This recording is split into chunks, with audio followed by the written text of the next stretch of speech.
தாய்லாந்துல நீங்க ஒரு 5 நாள் தங்கி சுத்தி பார்க்கணும்னு முடிவு பண்ணிட்டீங்க அப்படின்னா எங்கெங்கெல்லாம் சுத்தி பார்க்கலாம் அப்படின்றத இந்த வீடியோல நான் சொல்றேன். தாய்லாந்து போகணும்னு முடிவு பண்ணீங்கன்னா சென்னையில இருந்து வெறும் 3 மணி நேரத்துல பேங்காக் ஏர்போர்ட்டை நீங்க ரீச் பண்ணிடலாம். அங்கிருந்து ஒரு வெஹிக்கிள்ல வெறும் 2 மணி நேரம் டிராவல் பண்ணா போதும் நம்ம போகக்கூடிய அந்த ஹோட்டலுக்கு போய் ரீச் ஆயிடலாம். இதுக்கிடையில நாம டைகர் டோக்கியா அப்படின்ற இடத்துல பிரேக்ஃபாஸ்ட் முடிச்சிட்டு அங்க டைகர்ஸ் எல்லாமே பார்த்து முடிச்சிட்டு நம்ம ஜாலியா போகலாம். நம்மளுடைய ஹோட்டல்ல வந்து செக் இன் பண்ணிட்டு நம்மளுடைய லஞ்சையும் முடிச்சிட்டு கோரல் ஐலாண்ட் அப்படின்ற இடத்துக்கு ஈஸியா போலாம். கோரல் ஐலாண்ட் போனீங்க அப்படின்னா நீங்க speed boat, parasailing, scuba diving, sea walking இந்த மாதிரி கடல்ல விளையாடக்கூடிய அத்தனை விளையாட்டையும் நாம ஈஸியா விளையாடலாம். நேரா வந்து ஈவினிங் டின்னரை முடிக்கிறதுக்கு முன்னாடி வாக்கிங் ஸ்ட்ரீட்ல நல்லா என்ஜாய் பண்ணலாம். எல்லாத்தையும் முடிச்சுட்டு நைட்டு ரெஸ்டாரண்ட்ல வந்து ஒரு ரெஸ்ட போட்டுற வேண்டியதான். டே 2ல நாம பிரேக்ஃபாஸ்ட் முடிச்சுட்டு அல்காசர் சோப் பார்க்க போலாம். அல்காசர் சோப் முடிச்சுட்டு நாம நெக்ஸ்ட் போகக்கூடிய ஸ்பாட் பாத்தீங்கன்னா ஆர்ட் அண்ட் பாரடைஸ். இங்க வந்து 3Dல படம் வரைஞ்சிருப்பாங்க.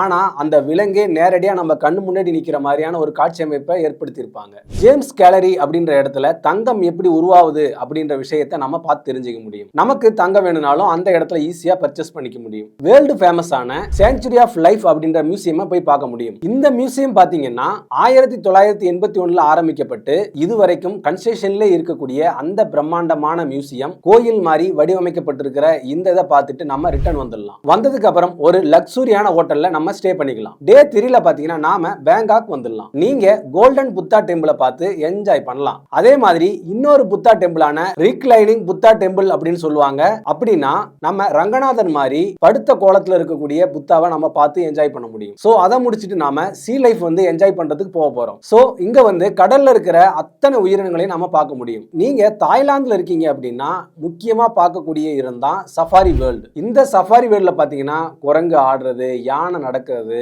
இந்த மாதிரியான அற்புதமான காட்சியெல்லாம் நீங்க பார்க்க முடியும். டே 4ல நாம என்ன பண்ண போறோம் அப்படின்னா சஃபாரா குரூஸ்ல போய் அந்த குரூஸோட எக்ஸ்பீரியன்ஸை என்ஜாய் பண்ண போறோம். தென் இதெல்லாம் முடிச்சிட்டு ஆஃப்டர்நூன் ஒரு சிட்டி டூர். அது மட்டும் இல்ல இந்திரா மார்க்கெட் வந்து நமக்கு தேவையான அத்தனை பொருளையும் பர்ச்சேஸ் பண்ணிக்கலாம். நம்மளோட என்டையர் பர்ச்சேஸ் முடிச்சிட்டு அன்னைக்கே நாம பேங்காக் வந்து ஒரு நல்ல லக்ஸூரியான ஹோட்டல்ல ஸ்டே பண்ண போறோங்க. டே 5ல பிரேக்ஃபாஸ்ட் முடிச்சிட்டு ஏர்போர்ட் வந்து நேரா சென்னைக்கு ஃபிளைட் ஏறணும். இதுதாங்க நம்மளுடைய 5 டே ட்ரிப் பிளான். இந்த மாதிரி ஒரு மெமரபிளான ட்ரிப்பை நீங்க போகணும்னு ஆசைப்பட்டீங்கன்னா ஸ்கிரீன்ல தெரியுற எங்களோட நம்பருக்கு கால் பண்ணி இன்னைக்கே உங்களுடைய சீட்டை கன்ஃபார்ம் பண்ணிக்கோங்க. நீங்க ஒரு கார்ப்பரேட் நிறுவனமா இருந்தாலும் சரி, தனிநபரா இருந்தாலும் சரி, இல்ல நீங்க ஒரு ஃபேமிலியா இந்த ட்ரிப்பை பிளான் பண்ணணும் அப்படின்னாலும் சரி, நாங்க உங்களுடைய அழகான ட்ரிப்பை பிளான் பண்ணி தரோம். அதுக்கு நீங்க செய்ய வேண்டியதெல்லாம் ஒண்ணே ஒன்று தான். ஸ்கிரீன்ல தெரியுற எங்களுடைய நம்பருக்கு கால் பண்ணி உங்களுடைய பிளானை கன்ஃபார்ம் பண்ணிக்கோங்க. நன்றி.